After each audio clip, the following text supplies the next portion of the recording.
Hi, and welcome to the European Data Portal's webinar on Open Data Best Practices in Europe. Each year, the European Data Portal, in name of the European Commission, performs a landscaping exercise on the current state of play of open data in European countries. And we do this in the annual Open Data Maturity Assessment. And in this webinar, we will look back at last year's assessment and we will discuss the best practices of some of the top performing countries.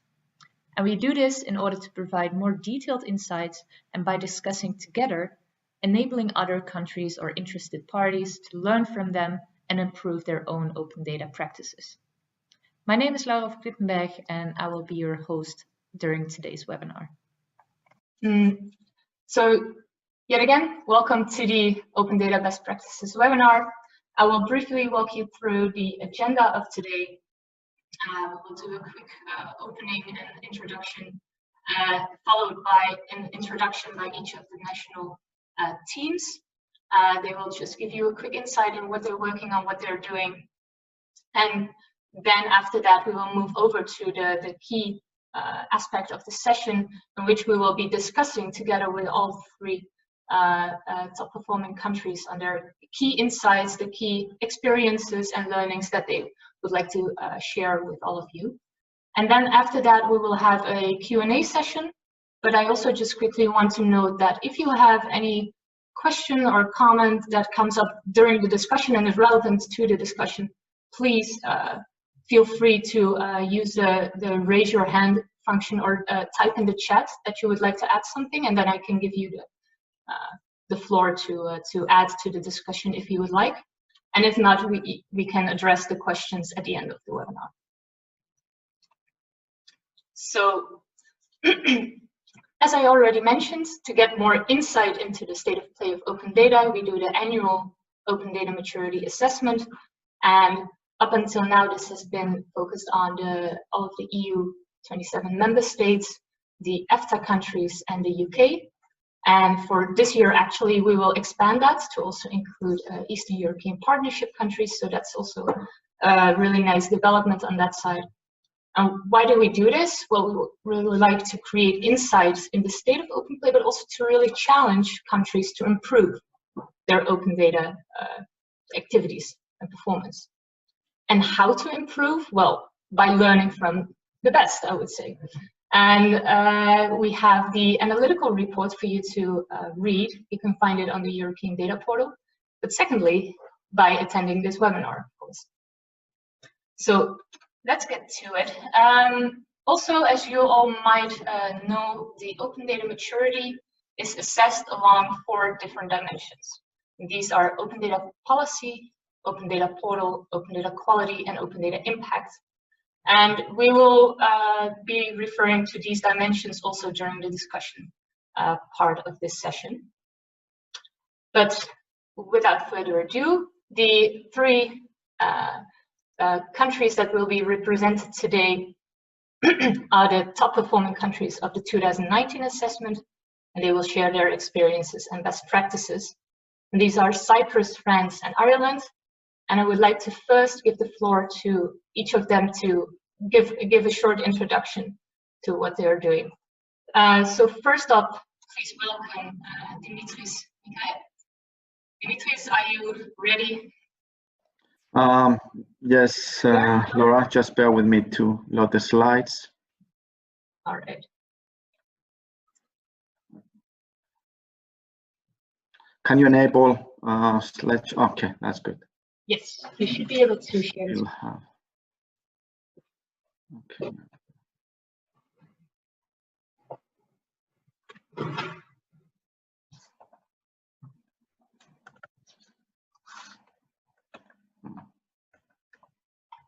Okay, that's good. Yeah, as I said, I'm Dimitris Michal. I'm part of the Cyprus Open Data team. I'll try to squeeze in the next 5 minutes or so, as much as I can, about what's going on in Cyprus regarding our Open Data project. The Cyprus Open Data team was formed back in around 10 years ago, back in 2009. It's based on the Ministry of Finance in the Public Administration and Personnel Department, and it consists at the moment from four members. 3 come from the public administration department, and 1 is our technical expert that comes from the Open University of Cyprus. And all members are part-time on that project, totaling around 1.5 full-time equivalents.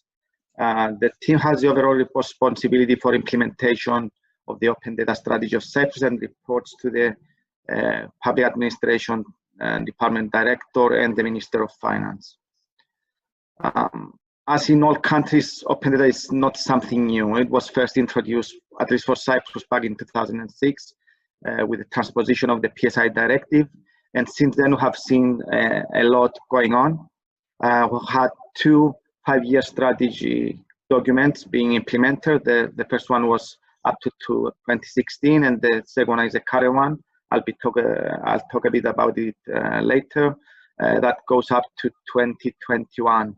We have seen 2 additions, major additions of the National Open Data Portal, with the latest one that was launched in May 2018, and have had a series of events aimed to engage users and public sector bodies in sharing their data and interacting between each other in order to drive the project forward.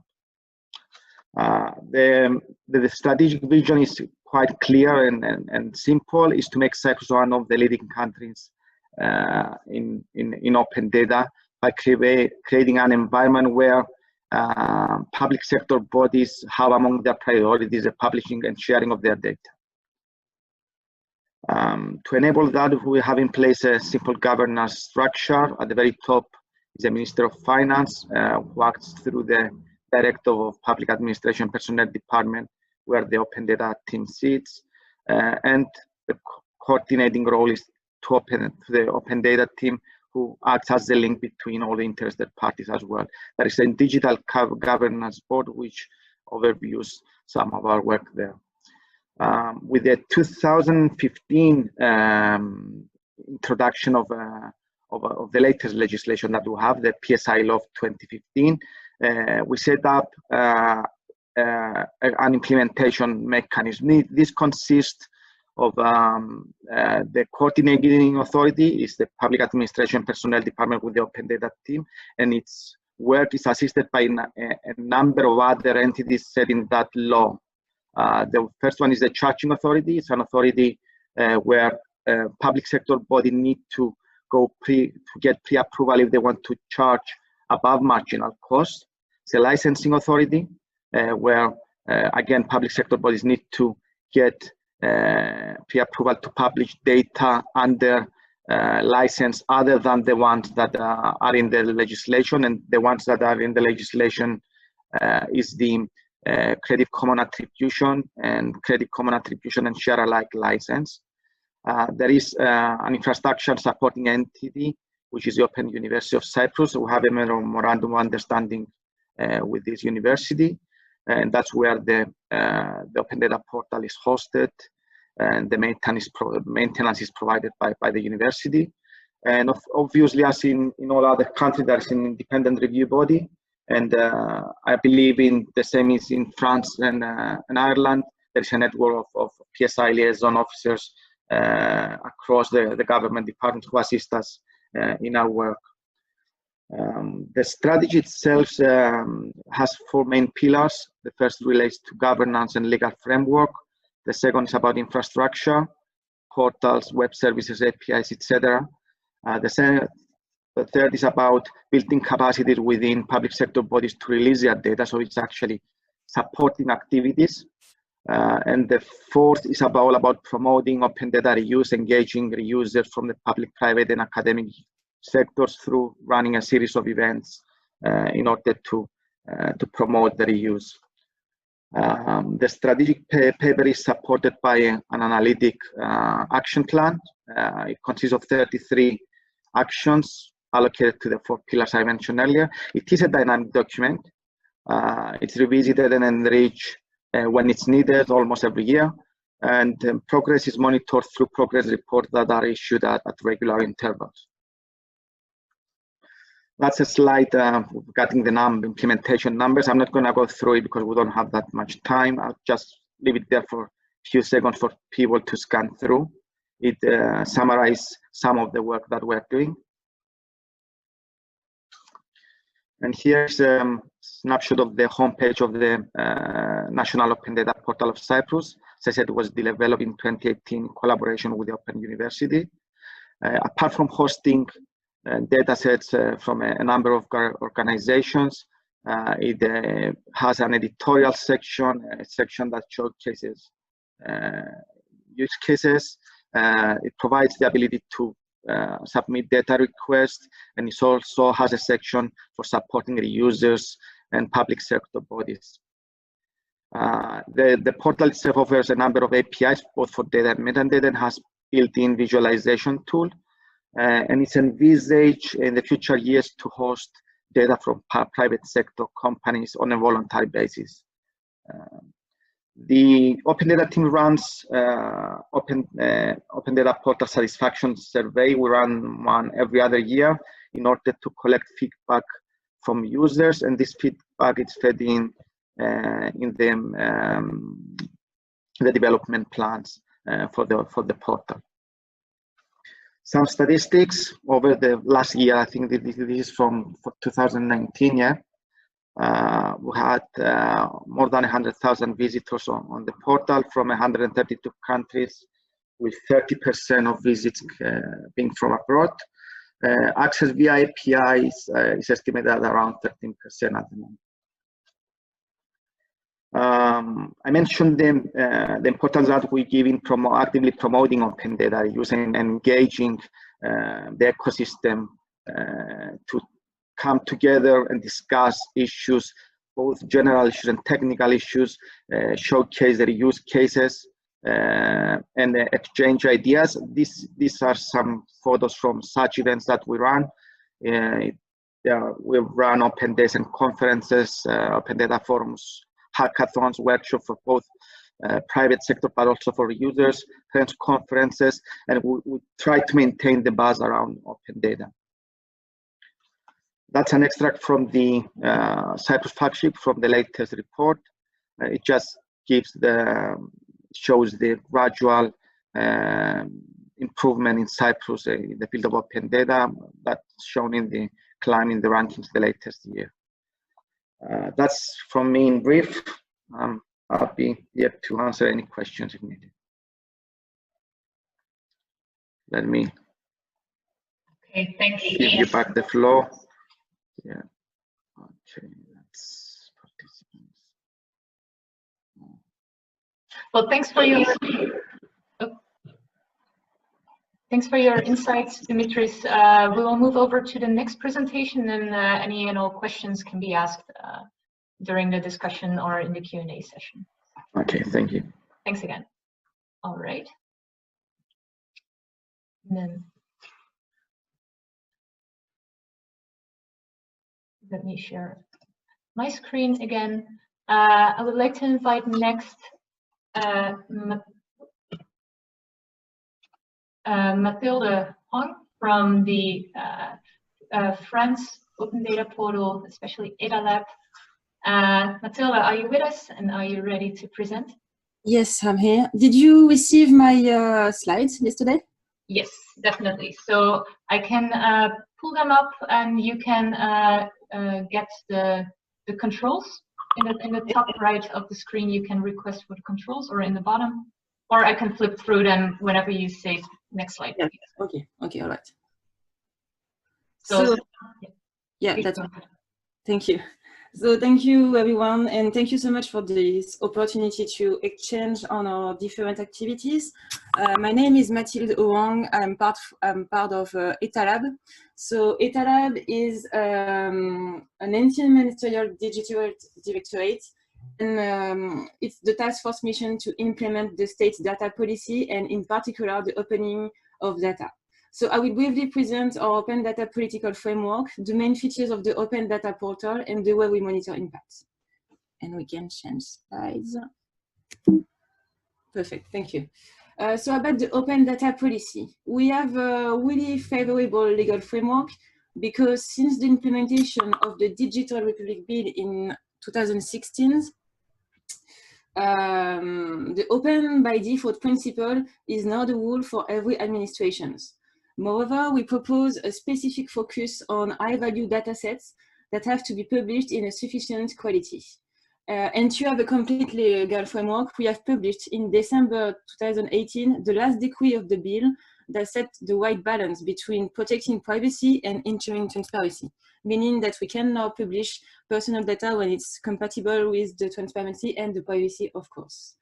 As for the governments, we have established over the years a strong network to support central and local administration in their open data activities. There is a lot of administrations in France, so it's quite hard, but we have succeeded to have a strong network based on different open data officers.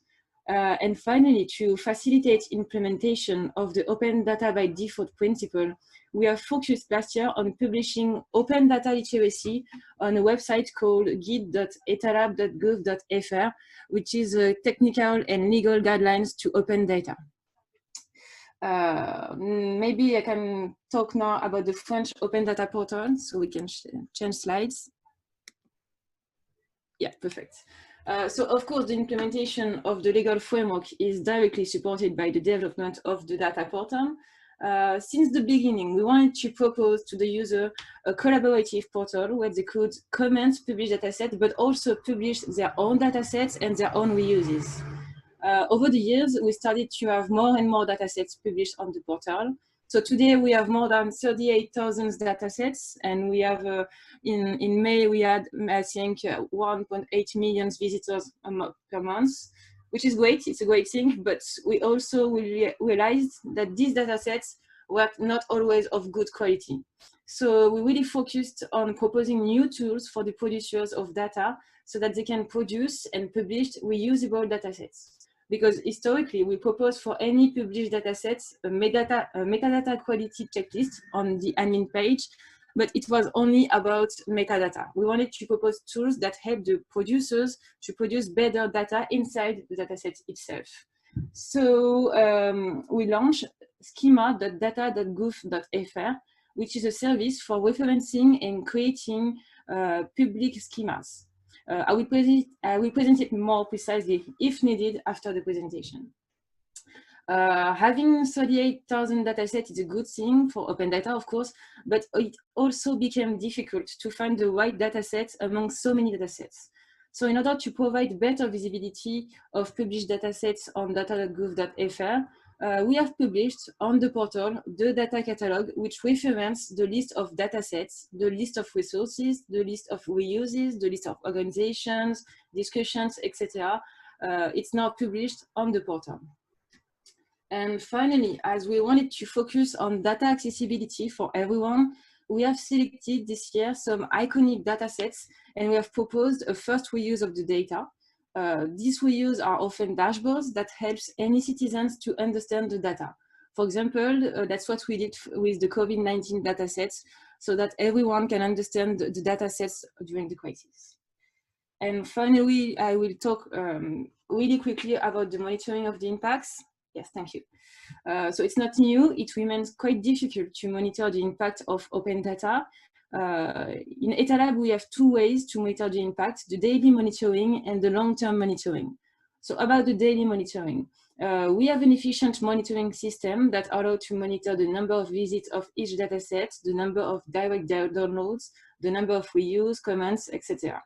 But we also realize that there is a lot of publication and we need to have a track on this. So every month, the team goes through the last publication of data sets and data we use, and we select the most relevant one, and we published in a blog post this most relevant data sets, as you can see on the slide.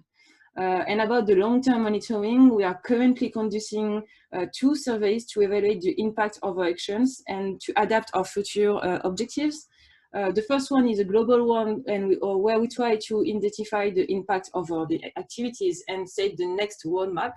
But we have also launched this month a second impact survey really focused on the impact of open data in the context of the COVID-19 crisis. So I try to remain really concise during this presentation, but if you need me to come back to any of the points raised, just feel free to ask some questions. Thank you. All right, thanks a lot, Mathilde. Very interesting stuff that we will definitely be discussing in a bit. Thanks again. For the next presentation, Rhoda Kerins, I'd like to invite. Good morning. Good morning from Dublin. Hi, good morning. Hi, do you have my slides? Yeah. Thank you. Good morning, everyone. My name is Rhoda Kerins, and I'm head of the Open Data Unit in the Department of Public Expenditure and Reform in Ireland. I trust everybody's keeping well, and hopefully it won't be too long before we can all meet in person. This morning, I'm going to take you through the just a highlight of our activities over the last year. Just to quickly bring you through it, how we're advancing our open data strategy and some additions to the portal, and also just a brief look at what we're going to do next. So the pillars of the open data strategy in Ireland are or the open data initiative in Ireland is our open data strategy. It's also then underpinned by our open data technical framework, which sets out the standards and metadata for publishing to the portal, and also our open data portal, as you can see there. And you might notice we have added our COVID-19 data sets to the front of the portal for easy access. Open data is an important element of, sorry, next slide, sorry. Is an important element of a number of policies and legislation across government. We have seen an increase also in the adoption of open data in digital and data strategies of public bodies, with an increased awareness of their obligations under the Open Data Directive. So it's very positive. Next slide, please. During 2019, our Open Data Governance Board, who are made up of members of business, media, academia, as well as some of the leading data holders in the public service, they conducted a review of our open data strategy. And we felt that in order to take open data in Ireland to the next level, we needed to look at what were the most effective avenues we could pursue to achieve the greatest impact. So we decided on 3 initiatives: open data training, to give public servants the skills they need to use the data, a health app to engage citizens and help them understand the value of open data, and an open data seed funding for SMEs and startups. So they're our main focus for the remainder of our current strategy. Next slide. We have, obviously, with the current crisis, our open data training in classroom-based training has had to be postponed, and we have moved our training online. And we had our first training course on last Thursday, and we had 60 participants in that, and we intend to have another course in June and July. We're also looking at replacing our current training framework and putting in place a broader training to underpin the focus of the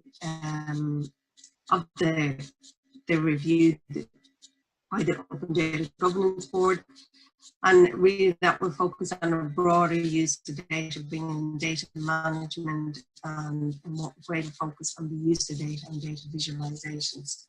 Next slide, please.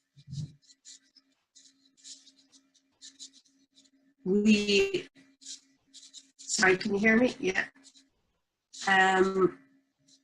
Just to bring you through in some of the particulars of what we have been doing are in the last year.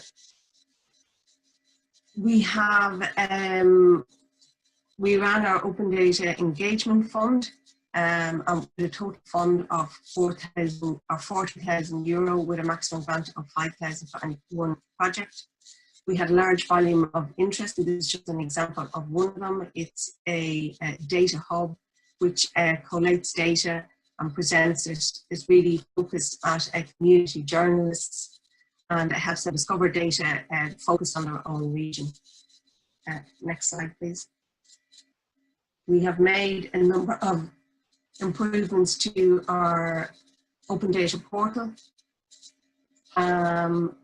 Sorry, next slide.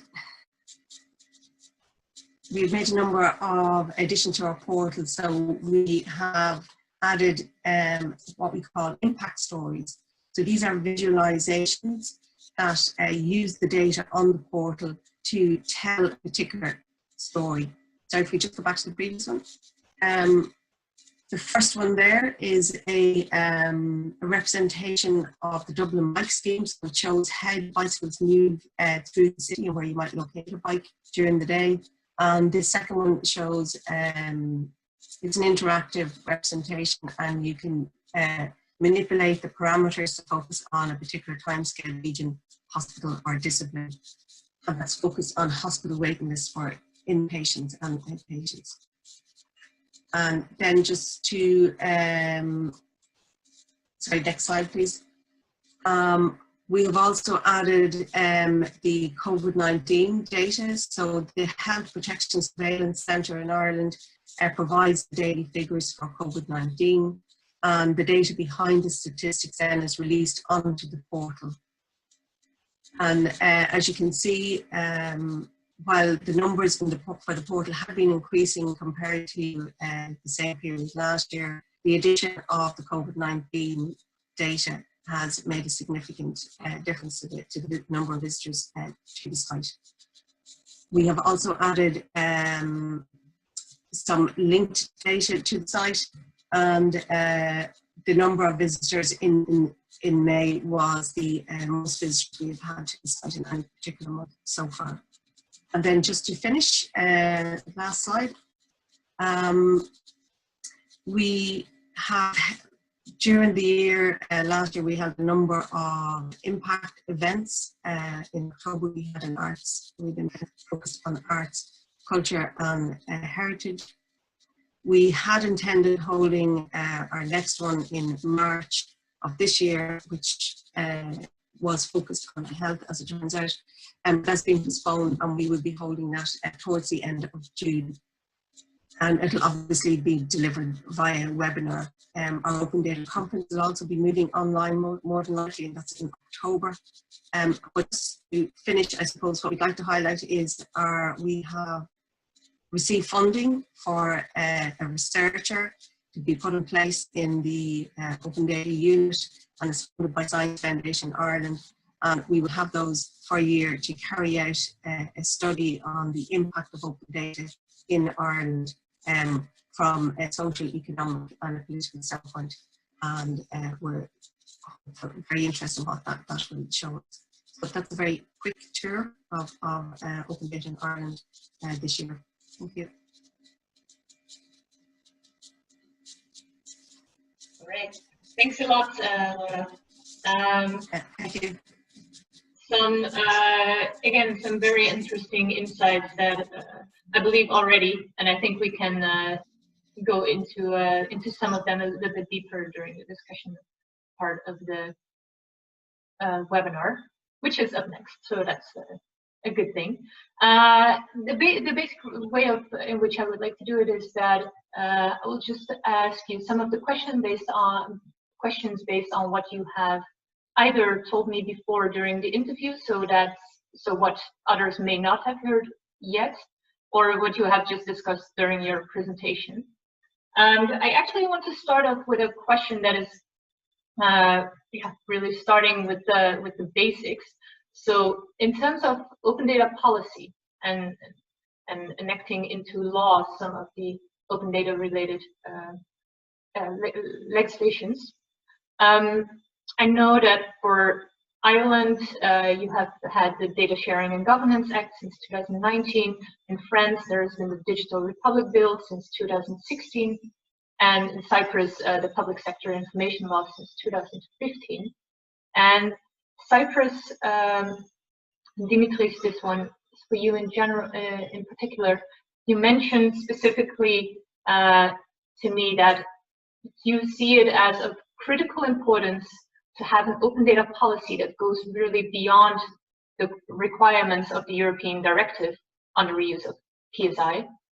Would you mind maybe elaborating a little bit on how that's the case in Cyprus and why you believe this is so essential?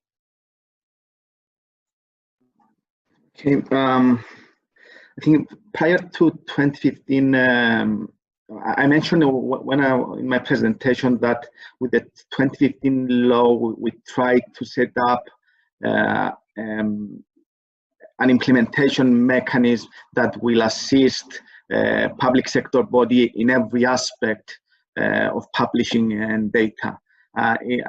Public sector bodies are not always ready or have the skills to prepare and publish their data unless you provide that support.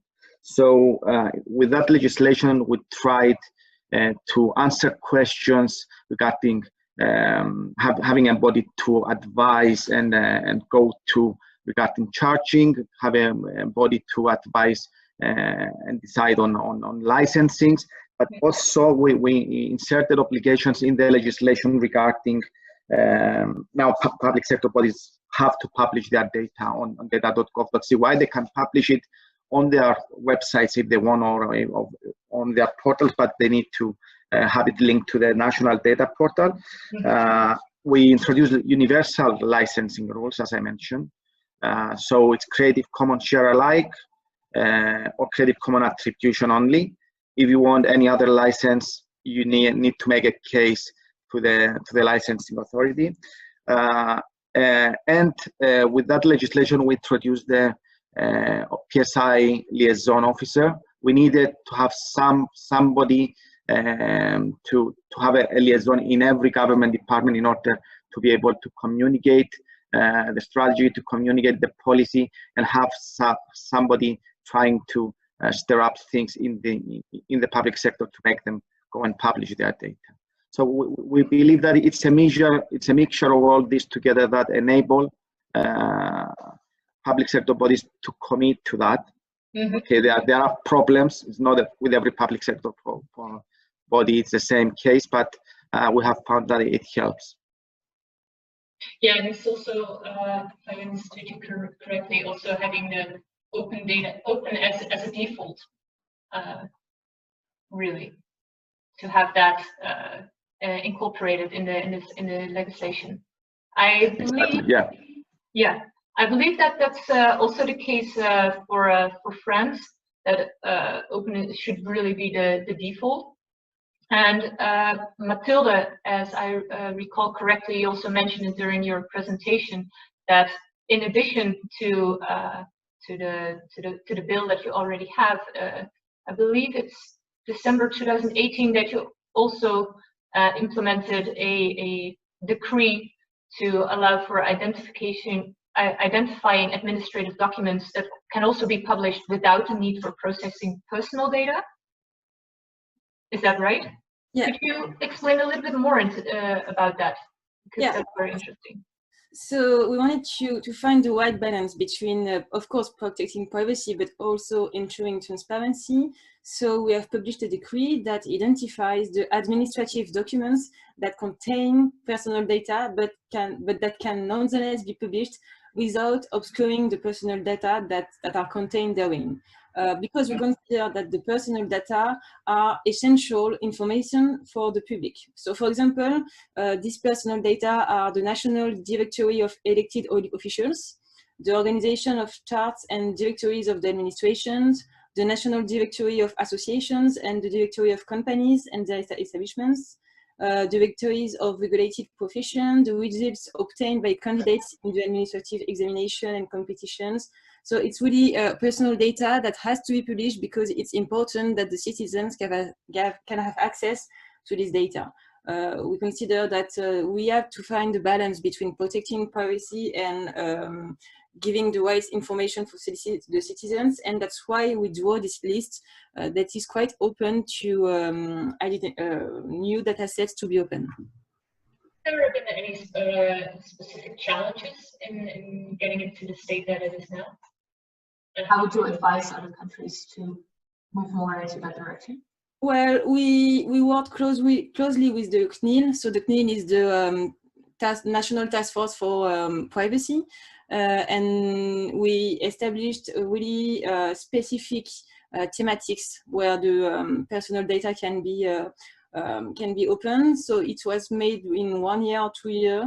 And about the implementation, there is not a lot of challenge, but we need to have some literacy with the administrations, because the administrations often don't know that this decree exists, and they really want to implement actually GDPR, as they need to implement it, but they often don't know that there is a decree that allows the publication of personal data. So we need to work with them, explain the legal framework, and explain how we can actually publish data sets with this personal information. Okay, thanks. And is this also something that relates to the network of open data liaison officers that you have in place? Do they play a role in that? Yeah, of course. So as we have actually 2 networks. So we have the chief data officer networks of the ministries. So the chief data officers, they worked on the question of data, general data itself, and then we have the open data officers. So it's 2 networks that are quite close, and we often actually see them to explain the evolution of the legal framework. So today the legal framework is quite set in France, and we don't have a lot of new decrees, but we did actually a lot of workshops to explain the law. We actually published these guidebooks online, so they have it and they can send it to any public servants within the administrations, which helps a lot, because we realize that often we answer the same questions. So we try to have these guidebooks that can be really easy to read and understand, and that's how we work. But the open data officers and the chief data officers are really helping us to spread this new data literacy. And what role does Etalab have in managing this network of chief data officers and open data officers, besides having those meetings? I didn't quite hear you, sorry. What is the role of Etalab in managing the network of these liaison officers? Yeah, so Etalab is in charge of conducting the data policy for the states. So we're not giving orders, not at all, but we are giving support. For example, for the Ministry of Finance and Economics, they are quite mature about the data, and they really know how to use it, produce it, make it circulate. So we help them to produce an API, we help them to improve the quality of the data, we help them facilitate the publications, but it's really support and data literacy. So the Ministry of Economics and Finance are quite mature, but some ministers are not. For example, we can talk about the culture or the labor ministry, and they need more support on the understanding of the law and also technical support. So what we do is that we propose, of course, data portals if they want to publish data, but also some tools that are open source to produce better data, such as schema.data.gov.cy. So it's quite support, technical support, but also legal support. Okay, yeah. And for the other 2 countries, so Cyprus and Ireland, you also have a network of PSI liaison officers, or in Ireland, open data liaison officers. Do you see any difference there? For example, Rhoda from Ireland, or is it similar to what what Mathilde just described for France? It's quite similar in Ireland. It's probably not as formalized as in France. We have meetings with our liaison officer, but what we are looking at putting in place is a forum with to allow them to engage with each other, particularly regionally or by sector. So to give the liaison officers maybe in the local government sector, they would have a particular focus. They are attempting to standardise their data across the local authorities, and some of their data anyway. So to give them a forum to discuss and to have a central area where all documentation or frequently asked questions can be, provided, to give them easy access. It's would be particularly helpful where people change roles and new liaison officers come on board. Okay. And all right. And actually, also in terms of in the end implementing the whole open data strategy in general, you mentioned, you told me that in addition to having a solid strategy in place and having a network of people around you that can support, you also mentioned that it's very crucial to plan how it will be implemented. And I believe that Cyprus also addressed it during their presentation, to have an action plan or an implementation plan that specifies steps to be taken. Could you describe how this applied for Ireland and what benefits you have received from it? Certainly. Yeah, our open data strategy from the beginning set out an action plan and listed tasks that public bodies had to complete with a timeline for completion. As people, I suppose, in general will have experienced, you will always have the early movers, the people who will take that on board and run with it at an early stage. You then have the people who follow along, and then you have the people who you have to kind of push. So that's the phase we're at the minute. We completed, we sent out a survey to all public bodies just in February, and we're gathering the results of that on how they have, we listed the actions that they should have undertaken at this stage, and we asked them for a progress report on that and how they are completing the actions. So we have a number of, obviously the COVID crisis has kind of slowed down the responses to that, but we are collating that, and it would be very interesting to see how public bodies have how they've matched up to the implementation strategy and the timelines. Now we've a good idea of where most of them are at, but it was more the focus of the survey was as much to highlight open data and the implementation plan with senior management in the public bodies, as much as to gather the information and to kind of reignite their activities for open data. And it has had that. We can see the effect of it already, in that a lot of the public bodies who weren't particularly engaged have now moved to include open data and are looking to engage with us further on training and putting in place their publication plans. So that has been very helpful. Okay, but then it's also really good to hear that there is a strong focus on interacting in that sense and receiving feedback in terms of executing the strategy. And I also see that in terms of the portal itself, that you and actually all three data portals really focus on interaction between the public sector bodies, but also the reusers.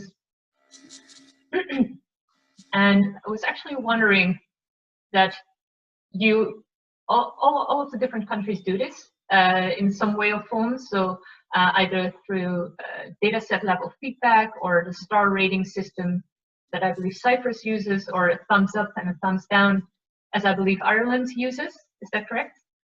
That's correct. That's something we introduced in the last year. We've also added a feedback form for data sets, so users can give us feedback on individual data sets rather than just a general feedback or general comment. So that's just in the last number of weeks on the portal. Oh, that's great. And has there been any yeah, what are the results of that so far? What are the people using it? Most of the feedback so far has been on the COVID-19 data sets, because that's the big interest on the portal at the minute. And there, people are obviously looking for more detail, more granular level of data, which the health service is working on providing. But it's really the COVID data is where we've got most of our feedback so far. Okay, and Mathilde, for France, you also have quite an elaborate feedback, feedback system, different features by which you do that. Could you also maybe explain a little bit more on how you, from Etalab, try to foster interaction, and also more importantly, how you monitor how and if it is used? Yeah. So it's quite the same. We have the possibility to comment any data sets. As for your island, we have lots of comments today on COVID-19 data sets. Actually, we never saw so many comments. And what is really interesting is that, as we can imagine, the people from the health ministry can't really answer all the questions today because they have so much work. So we try to answer questions, but we cannot answer every questions because it's data from the health ministry. We don't have all the answers. But what is really interesting is that the users themselves started to answer the questions of other users, and they started to actually work together and published reuses together, which is really interesting. So we really saw a community who was built during the COVID-19 crisis. Of course, it was because also people remain that may have maybe more time. We were going to see if the trend is going to go further with the end of the confinement.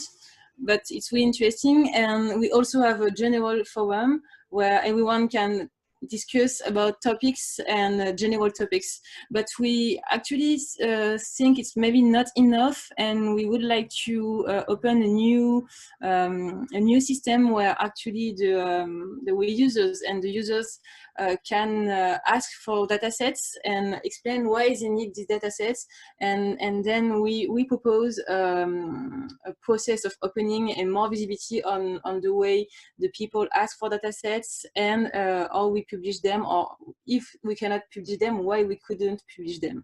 We are trying to imagine a new framework, but it's quite difficult, but interesting. Okay. Well, first of all, I would say it's very interesting to see that the community is starting to take up their role also in not just asking questions, but trying to answer them as well. I think that's a very, very good development to see. But in terms of the requesting a data set, I believe that, correct me if I'm wrong, but that both Cyprus and Ireland have that kind of functionality already in place. Is that correct? Maybe Dimitris? Yeah, that's correct. From the outset of some of your experience with that so far? Yeah. From the outset of the portal, we make sure that there is a functionality for people to submit data requests for datasets that are not currently published on the portal. Obviously, it's impossible to publish everything on a data portal, so we thought that it would be good to give that opportunity to people to ask. We receive we have a process in place to manage those requests. The requests do not go directly to the public sector bodies that hold the data, because in many cases the users don't know which public sector body actually holds the data. So just leaving it open for them to email and try to find their route to the owner of the data, and makes it difficult. So there is a workflow there. Requests are workflow to the portal administrators, who, when they identify the department that holds that data, forwards that with guidelines to the department PSI liaison officer in order to take the necessary steps to publish the data if this data is publishable or if they hold the data. At the same time, once the application is submitted to the relevant public sector body, and their user is informed about this and is given the contact details of the PSI liaison officers, so he can contact them directly. That's the way we treat this. Obviously, we try to engage the users through other portal features, having data-specific feedback forms. And with Cyprus, it's the same case as with Ireland and France. When we have something that is in the news, something that is recent, we receive a lot of feedback for those particular sets. COVID-19 was a data set that only today, this morning, when I opened my PC, I had 5 such feedback forms coming in. So I believe that focusing on this area helps make reuse easier. Yeah, I would definitely think so, indeed. I'm actually just checking the chat box to see if there's any. There are several questions. I'm sorry for not responding to some of them. So there's a couple of questions related to how to measure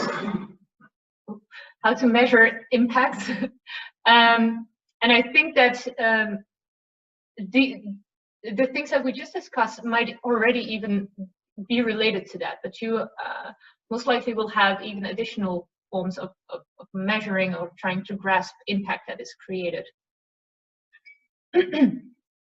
And I believe that there's several different forms in which you at least try to improve impact, such as by showcasing reuse examples, but also creating impact stories. Rhoda, would you mind explaining us a little bit more about the impact stories that you have told me about and that you showed during the presentation? You mentioned there on the portal we have a section for that showcases good use of our use of open data. So it might be visualizations or websites that use the data. But we felt that we needed to demonstrate,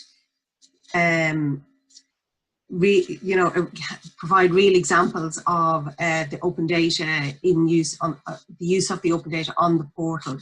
And for that reason, we put together our impact stories. So the stories use data, a number of different sources of data on the portal, and tell a story of how using the data. So as I mentioned, the bicycle visualization runs over a timeline. So you can see over a day or over a week how the bicycles move from where they're located early in the morning, move across the city in the afternoon, and move back again to the main commuting areas and commuting stations.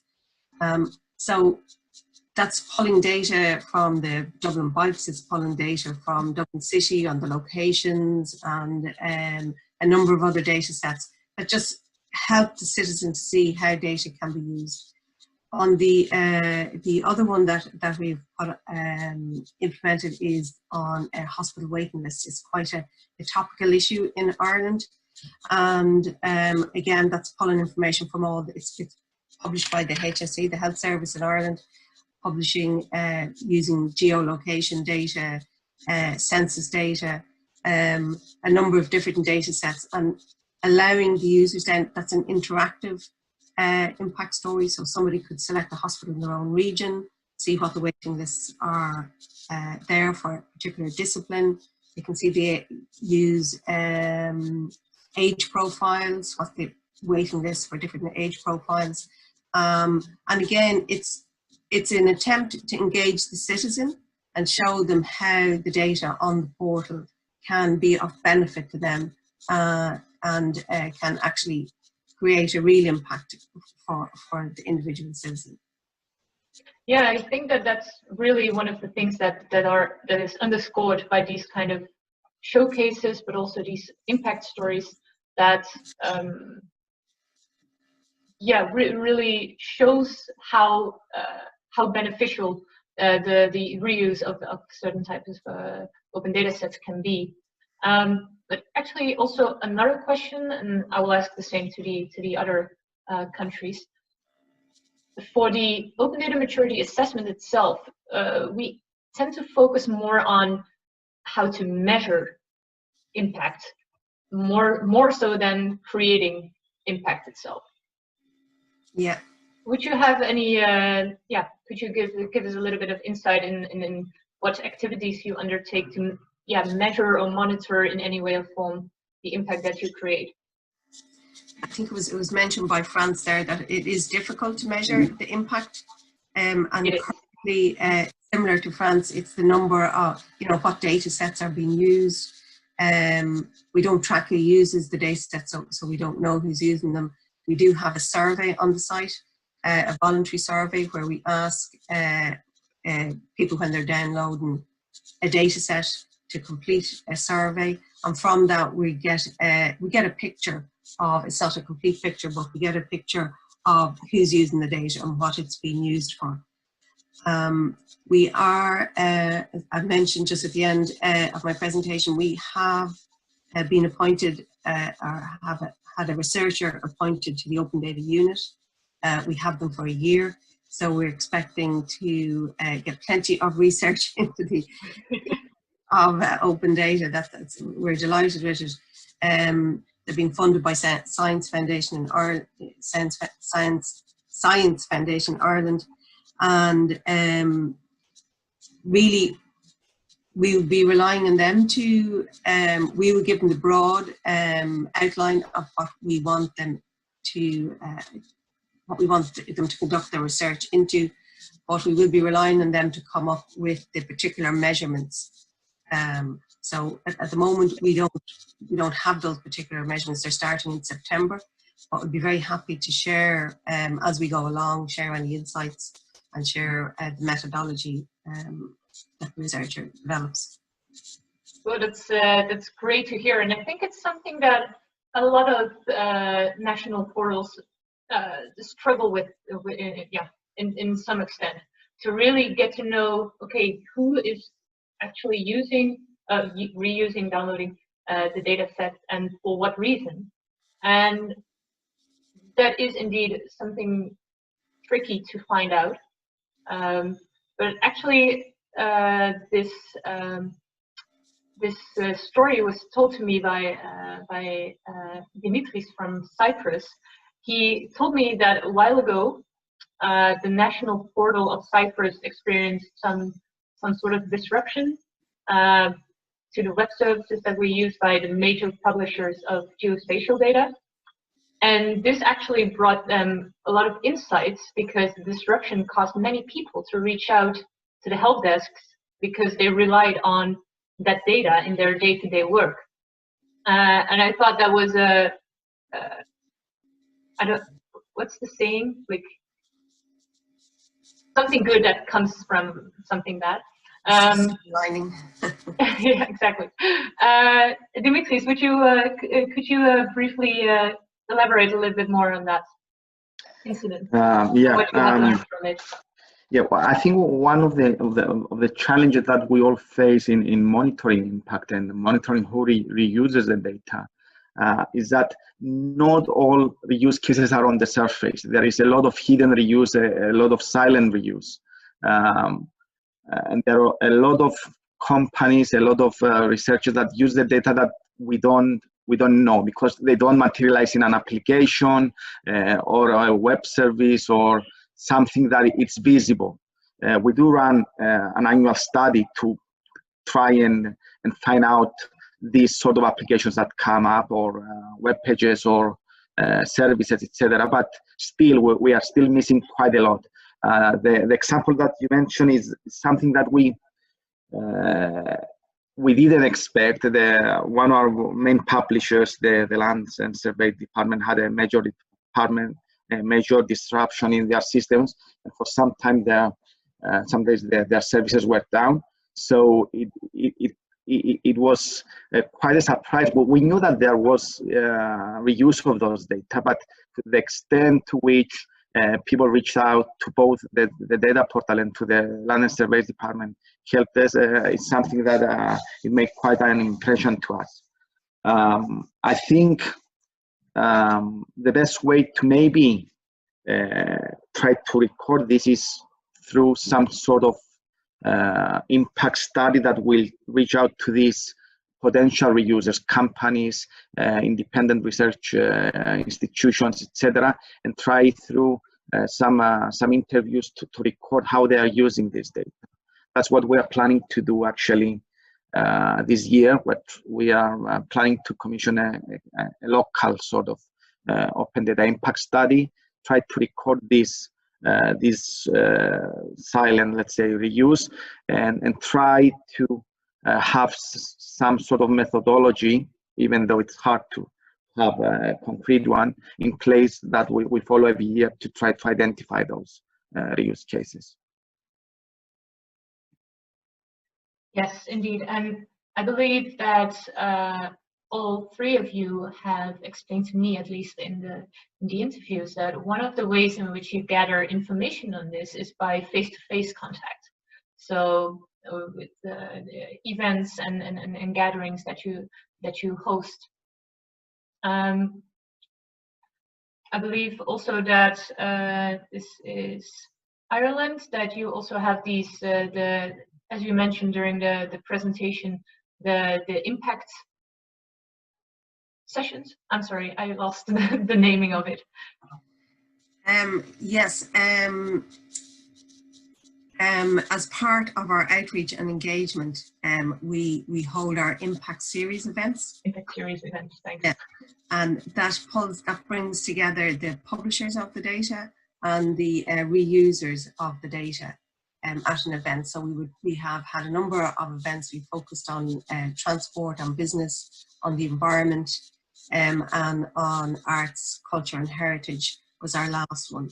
And these are always really interesting events because we set up panels to discuss the data that's being provided and to discuss and also then how the data is being reused. And it generates a very interesting conversation and also some very interesting connections for people. So the users of the data get to meet the people who publish the data, and then they establish a relationship with them. And in general, people look for better quality data, better standards, more consistent data, consistency of publishing the data.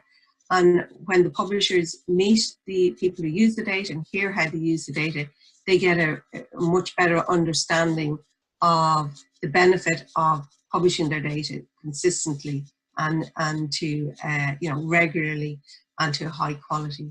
And it really improves the whole ecosystem, if you like, of data and the interaction with the users. They've been a real. Now we go out as well to universities and we go out to other events, other outreach events to engage with other users and try to bring open data to a broader audience. But the impact series events have been really positive experience for both sides, the publishers and the users. Yes, nice. And actually on the collaboration with universities, that's Cyprus. I believe that's also something that you heavily invest your time and effort in, right? Yeah. Could you explain a little bit what that collaboration looks like and how you are able to create value through that collaboration? Okay. In Cyprus, there are at the moment, I think, around 10 universities, and we have collaboration with almost all of them. Some of them to a greater extent, some to a lower extent, but the collaboration materializes in the form of the most close collaboration, obviously, with the Open University of Cyprus, where we have a memorandum of understanding with them, and they provide support and maintenance of the open data portal from a technical aspect. But we do collaborate with other universities in various projects. We have those thematic joint thematic groups that we run. These are groups for sector-specific data that we bring together suppliers, publishers of this data, and potential users. Quite a few of them are from universities and from research centers, and that's a good way to collect feedback and suggestions from their side. We're trying to push in some sort of collaboration with the faculties of the ICT and the journalism departments of some universities to push some projects that relate with open data. For example, a course project might be developing a data story for journalism through an open data set from the portal, or creating an application or some sort of web page analyzing data from the portal. We have some success with a couple of universities, and we want to expand this to other universities as well. That's a good way to get university students engaged with the portal, with creating stuff with open data. So that's something in our radar to expand in the future. It's nice, and in that way also preparing the next generation of potential open data reusers, publishers. Yeah, I mean, to specific quality standards. It's people that have time to experiment with data sets. It's the people that we see a lot on events, on hackathons that we organize or we support. So these are the sort of people who we want to keep engaged all the time and receive feedback from them. Yeah, definitely. Actually, on that note, I would also like to move a little bit into more the quality aspect. So we already touched upon the training that is provided. That's I believe Ireland also reflected on in their presentation. And there's actually also a question on that by Niels Rasmussen. If you, Rhoda, could please elaborate a little bit on what the training will include and what kind of public employees are targeted with this training. Yeah, but currently our training, we've a suite of training on it focuses really on the policy area, the policy supporting open data and the obligations, if you like, for public servants within those that policy and legislation.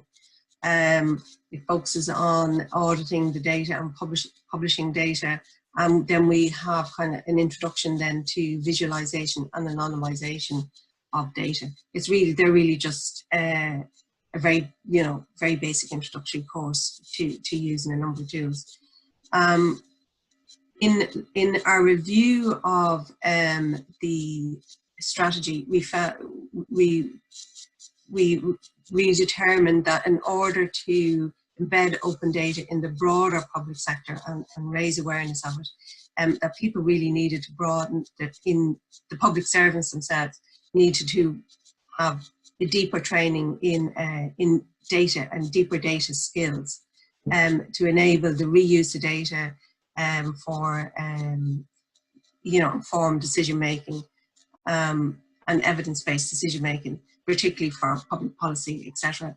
But and in order to do that, we felt that data skills need to become a core competency across the public sector. That data is no longer just the remit of data officers or people in IT. That is really the data skills need to be across the general public service, so that people have the skills and can be trained in using data rather than being a niche area. So that's what our training objective now is looking at. We have our open data, we have our training framework in place, which is up for renewal next year, and we are now starting to look at what other elements and how broad does the training need to go, and do we call it open data training? The open data training is really on the policy and enlightening people to the obligations under the legislation and regulations, but that the training should really focus on data skills and teaching people and giving people the skills to be able to use the data in their day-to-day work, rather than it being seen as a niche area. So we have, within Ireland, we have a training body for the civil service. So it's called One Learning, and they run various types of courses. And we want to get, again, open data and data training into that forum so that it's available to all public servants to use. We want to set up a certified training course for people, public servants, to become certified at different levels, depending on the level they want to go to. You want to have a path where people can progress along with starting with data visualization and manipulation of data, and learning how to actually really use data and present it successfully. So that's what we're looking at, and that's the program. So it's a mixture of what we're currently doing and inform them policy, but also then giving public servants deeper skills in data in general. Yeah, so more on being able to use it in their day-to-day work. But do I then understand also correctly that it's not as much about training them to publish data? So it's not a data publication training, and we do. The current training does include data. Oh, we lost you for a second. Yeah. The current our current suite of training includes data auditing and data publication, and we have found that some organisations need another step beyond that, and we have run a number of publication workshops where we bring some public bodies together, and we do a deeper dive into how you actually go about a data audit and readying your data for publication, because some people just don't have the skills. They go and they do the course, and they may not have they may be from the corporate side, they may not be the IT people, and they really don't understand where to start. So they need an extra assistance. So we run a number of publication workshops. Yeah. And we target particular organisations that we know need some extra help. All right. And related to that, Mathilde in France, do you also focus on providing trainings in terms of open data quality? Because you mainly, well, not you mainly, you also have a lot of guidelines and schemas and supporting materials available. How do you see that in terms of supporting data publishers? Yeah, so we have two kinds of support, I would say. The data literacy, as I mentioned, about guidelines online, because it's quite difficult to train all the public servants in France, because we have this complex administration system and the territory is quite large. So we propose the online guidelines, so guide.etalab.gov.fr. We present it to all the open data officer and the chief data officer. We also have actually the network Open Data France. So Open Data France is an association that helps all the administration to publish data. So local administrations, we are more focused on central administrations, and Open Data France is focused on local administrations. This is the kind of support we can present. But of course, if an administration, central or local, contact us, of course, we're going to propose a workshop. Of course, we're going to propose a support. But the fact that we propose online data literacy, as I mentioned, gains a lot of time because the data literacy answers a lot of questions. So this is data literacy, but we also have a strong focus on quality and tools that helps to that helps the producer to produce actually good data sets and good quality data sets. Because we realized that many data sets were found difficult to be used because of the poor quality. And one way to address this finding is to offer data schemas. So that's what I presented during the presentations. But we are also working this year on 4 main areas. First, promoting the standardizations of similar data sets produced by different actors, so that's data schemas. The second one is to improve the navigation between different data sets by flagging similar resources. So if you go on data.gov.fr, you can see these data sets, but actually we're going to propose a similar one. The third area is to improve the overall quality of the datasets by detecting errors within the datasets. So when producers publish datasets, we're going to propose a program, a script that is going to analyze the data and say, okay, we found an error here, we found an error here, etc. And then we're going to propose guidelines to improve the datasets.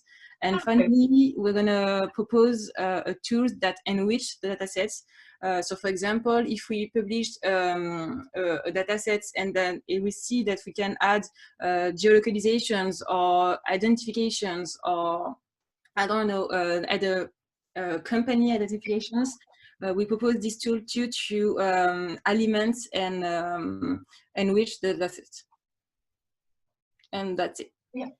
Yeah, actually, on the second to last point that you mentioned, I believe that Ireland is already providing something similar, because in the sense that they showed a statistics page with all of the information similar as to France's data portal, but additionally, it also monitors and shows, for example, the compliance with the technical framework for open data publications, such as compliance with the metadata schema or data.gov.cy.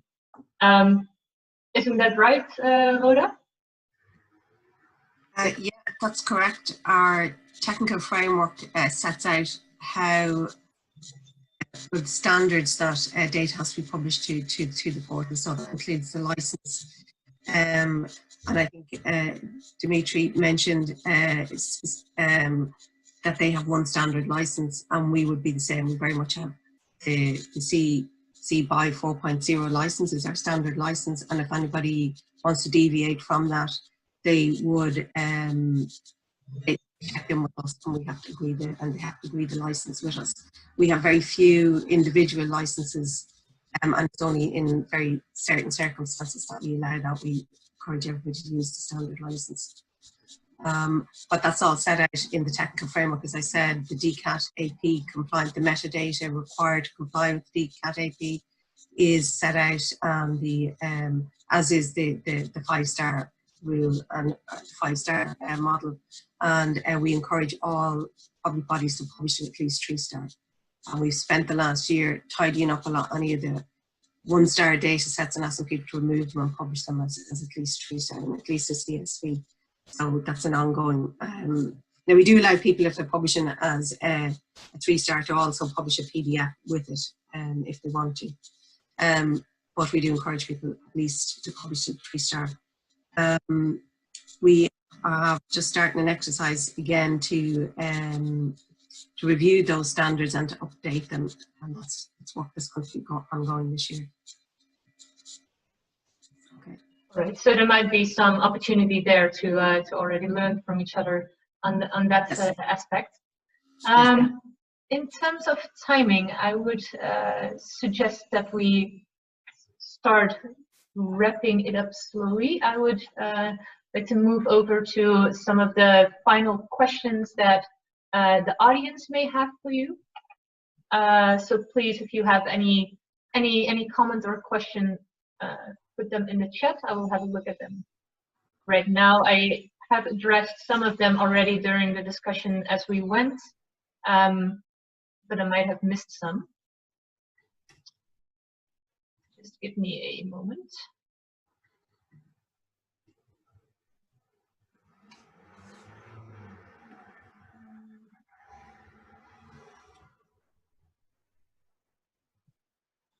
There's a question by Isabel Benel. She is asking what your criteria are to select high-value data sets, and is there a prioritization by themes or any other criterion?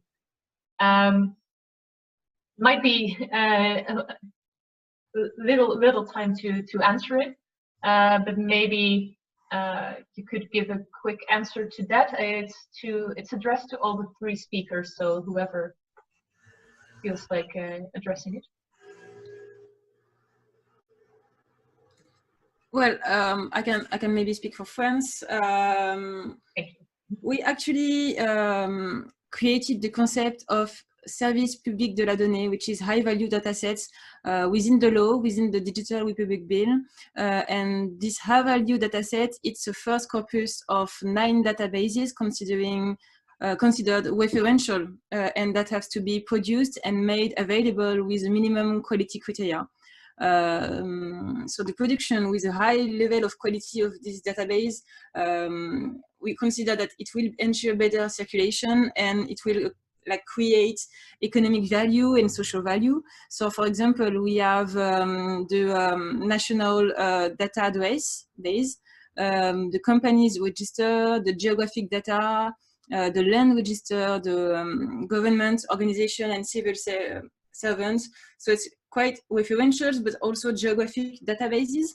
And we consider that this is key data for companies that want to propose a new service, but that doesn't have maybe the data address or the company register. And if they want to acquire this, it can be really expensive.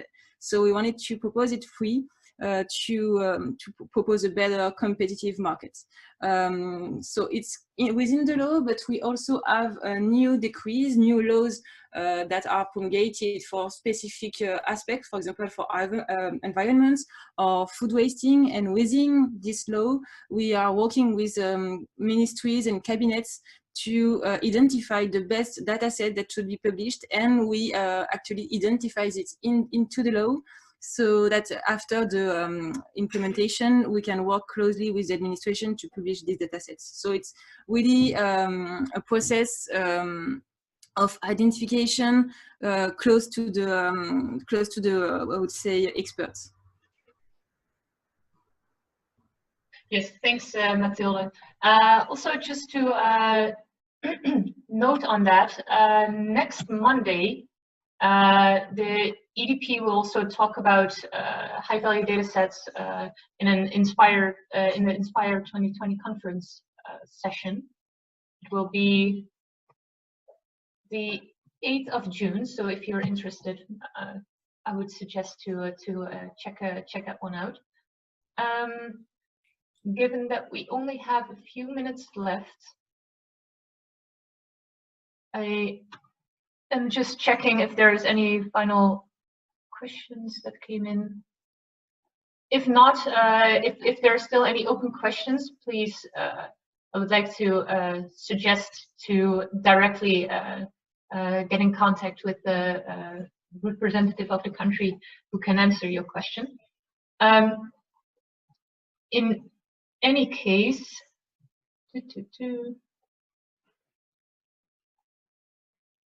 I see also a question of Jacob, but this one might be too long to just discuss in the 1.5 minutes that we have left, unfortunately. If you have some time, stick in the call and we can still discuss it, but I can understand that we all have next meetings to go to. For me, I would like to wrap up the session for now. I would like to thank all of you, the presenters, for giving their very inspiring presentations, but also discussing together the different experiences that they have, and some of the best practices that they can instill on other countries to learn from. We also want to highlight that we are very, we feel very sorry that we're not able to meet up with the different member states and any and all countries that are interested to meet up with them in person during the COVID-19 crisis.